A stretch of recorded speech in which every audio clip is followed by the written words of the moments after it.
He is building a house.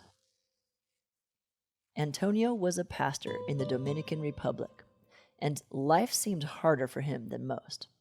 He was thinking about all the people who were so hard to love in his congregation as he was digging up big rocks in the countryside.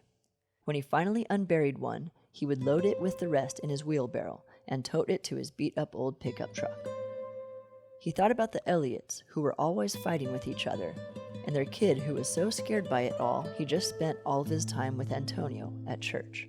He was always asking about this or that in the closet, or if he could play with that thing on the shelf.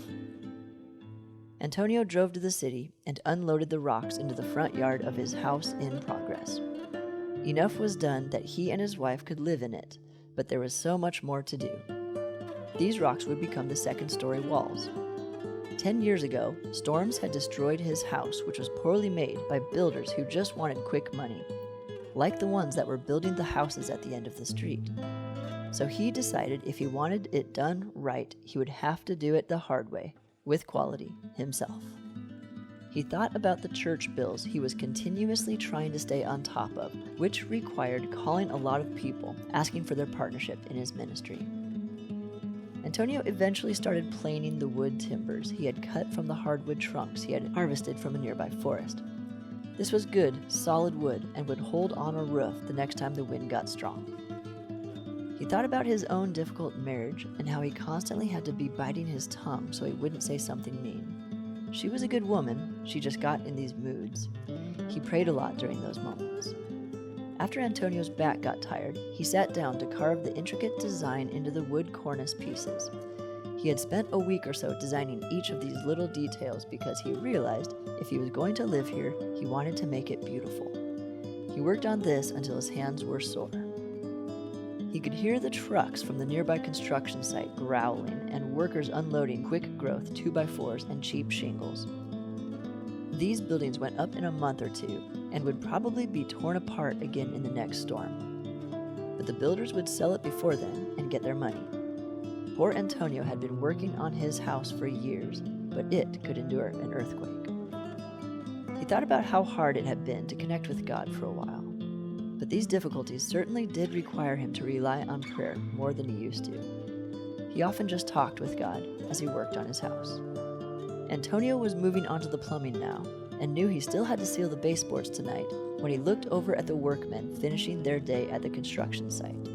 It was only 3:35 p.m. They were leaving early, like usual. One of them threw his empty water bottle back into the lot, and another one spit on it before he climbed into his truck. Antonio asked himself why they cared so little about the houses they were building, and he cared so much. Why they so easily stopped work on them, and he kept going. Why they didn't build to endure storms, and he did. He looked around at his house, slowly but surely coming together with much work. And the answer came to him as he whispered, "Because I live here." His phone buzzed, and he pulled it out. It was a text from a woman who regularly asked him for money. She was fairly capable of doing work, but kept getting fired from her jobs, basically because she was lazy. Antonio texted her that she could come by tomorrow. He groaned as he put the phone back into his pocket. He said, "God, why is this work so hard on me?" The answer he heard was, "Because I live in you."